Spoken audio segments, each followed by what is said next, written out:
consortium from the UAE is reportedly set to bid over £5 billion to buy Manchester United. Turki Al-Sheikh revealed the news of advanced negotiations on Wednesday evening. Those reports have now been corroborated upon and doubled down on.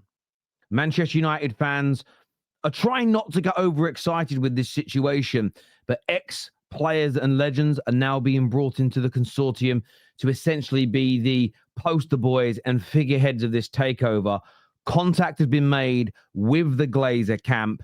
This is bad news for Ineos, and we're going to go into why with that very interesting drag-along clause that they have.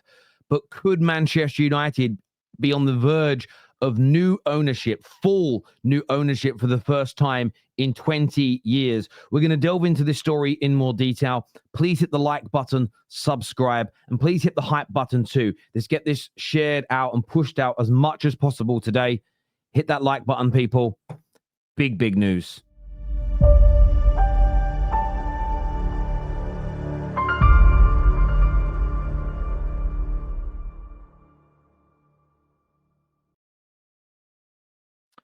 This was the original tweet from Turki Al-Sheikh. And he said, the best news I've heard today is that Manchester United are now in the advanced stage of completing a deal to sell to a new investor. I hope he is better than the previous owner. Now, this tweet was met with a lot of trepidation and a lot of pushback. Turki is a very credible man who has done wonders for boxing, has put on some of the best events of the last 3 to 4 years, not just during Riyadh season in Saudi Arabia, but across the globe. He's been amazing for boxing. He's added a new dimension to WWE plus other sports. So there's an air of credibility. He knows a lot of people. But he does have a side where he's posted things in the past. For instance, a picture of Mo Salah, I think in an Al Hilal shirt, a few days before he announced his new deal at Liverpool. So there is this element where he might post things for a bit of fun. He's not a journalist. He isn't trying to be a journalist. He's not looking for that type of credibility. He's allowed to post things and have fun. But he has doubled down on this. After a day of people challenging and questioning, is he the investor? Is it somebody in Saudi? Would they sell Newcastle? What's going on? He has come back out and clarified that he said, my yesterday's post about Manchester United's potential sale meant one thing. The club is in an advanced negotiation phase with a new investor. So he has doubled down. He has again said, this isn't a joke. This is my true information. He clearly knows who's involved. That's how he's got the information. But he's saying that this wasn't a joke. I'm not putting this out there to wind anybody up or create a situation. There is a negotiation going on. He then says that I am not the investor, nor is it anybody from my nation. So I think we can be rest assured it's nobody from Saudi Arabia. He says, I'm posting this as a fan of Man United who wishes the deal to happen, though it may not necessarily happen. And it's great to get that clarity, because the one thing before I go any further, my feet are so firmly planted on planet Earth. I've spoke to people in the banking industry that say something is going on. People that, what happens in the banking industry, whether it's investment banking, private banking, people everywhere want to get involved, whether it's just doing, whether it's somebody has got to put together some cash. And listen, they've got fucking £50 million with us. Maybe we can convince them to do an FX exchange through us to send the money here, there, or anywhere. This is how these things work. There'll be obviously you've seen the Rain Group who are involved in the sale of Manchester United as an example. So the banks are all over these types of transactions and situations because they want their piece of the pie. They're like flies around a proverbial piece of poop in these scenarios. And they've said there are murmurings and there are whisperings, and the Middle East offices are saying that something is going on in terms of a consortium being put together as well. This story has also been corroborated by a number of outlets, including Chris Wheeler at the Daily Mail, who has stated that an investment group based in the UAE is considering making an offer to the Glazer family to take over Manchester United. They would demand in excess of £5 billion to sell. That group has also made contact with ex-players to be involved. There are further claims coming from the UAE that it's at advanced stages and that a new investor and or owner could be appointed, and the UAE sources have corroborated Al-Sheikh's claims that these talks are ongoing. Now, what's interesting and where the pushback comes in a lot of this is Man United have said they're in the dark about it. The reason that Manchester United are in the dark about this is that's coming from spokespeople connected to Sir Jim and Ineos. And they will be in the dark about it because this sale has nothing directly to do with them. If you today had 5 billion, 6 billion, 7 billion pounds, if you've been a great investor and you want to buy Man United, you don't need to speak to Jim. You don't need to speak to the CEO Barada.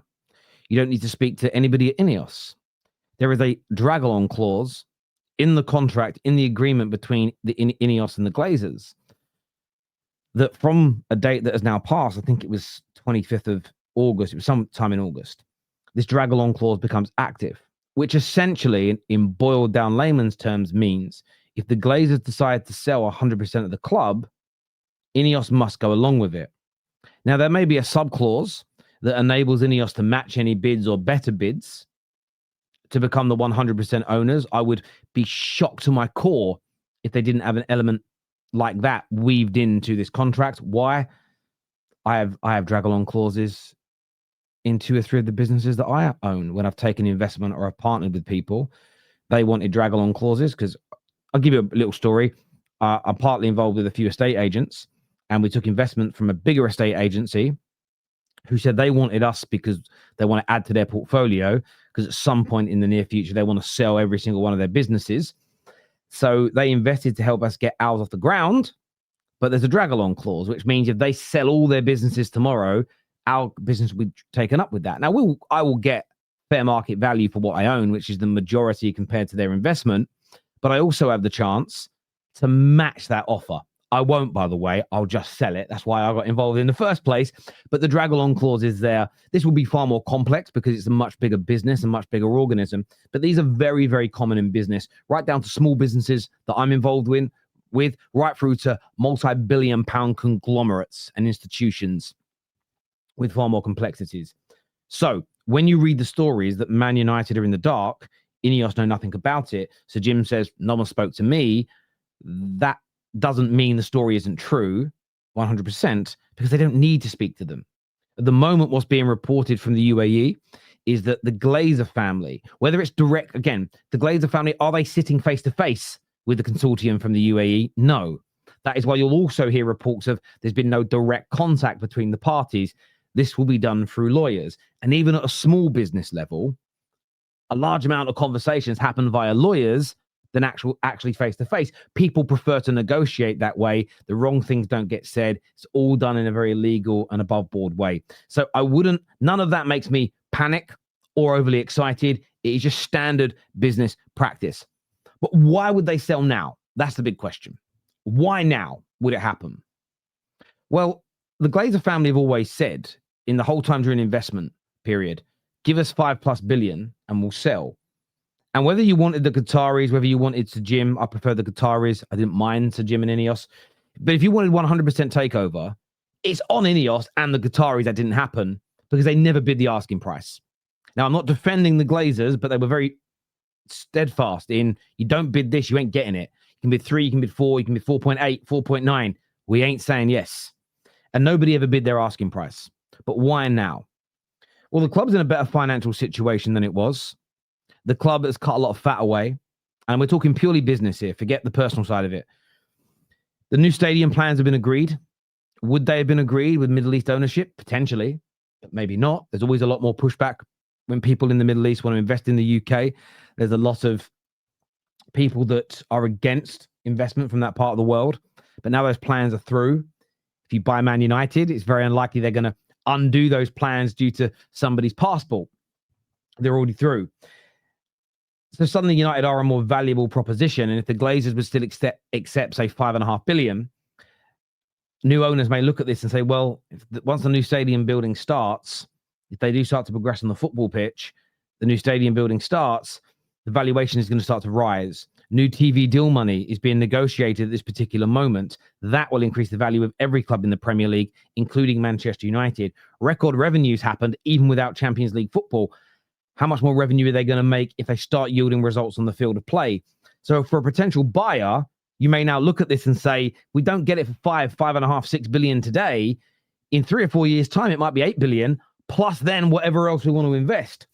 So you're at this stage where it may now be the best time for one of these billionaire consortiums, these billionaire owners from America, from the Middle East, from China, from wherever it may be around the world, to come in and get involved. So I'm not surprised to see this story at this particular moment, at this particular juncture.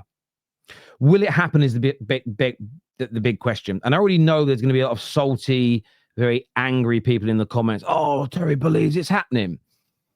I believe there's a possibility. But as I said very early on in this video, my feet are so firmly on planet Earth. I'm not getting carried away. I'm not getting too giddy. I'm not going to stand there and rub myself in oil. It's not what I'm going to do. Do I want it? Yes. I want a 100% takeover of the club. Do I want the debts paid off? Absolutely. Do I want it to happen tomorrow? Yes. But I'm not going to allow my potential excitement and desperation for new owners cloud my mind. If this story is true, and there is still an if connected to this, then it still may be a long way off from completion. It may never happen. So from my point of view and perspective, I want to keep my feet firmly on the ground, because getting too excited now, getting too giddy, going over the top will only lead to a mass feeling of disappointment should it not happen. But a number of sources have now confirmed something of some sort is going on. Is to keep your eye out for this. I'm intrigued to see how this goes over the next 2, 3, 4 weeks.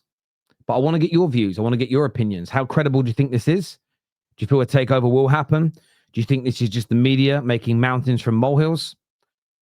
What do you think? And I know some of the comments will be salty. And I get that. I'm only asking you not to do that, not because I'm a Man United fan, but I do want to honestly know what you feel.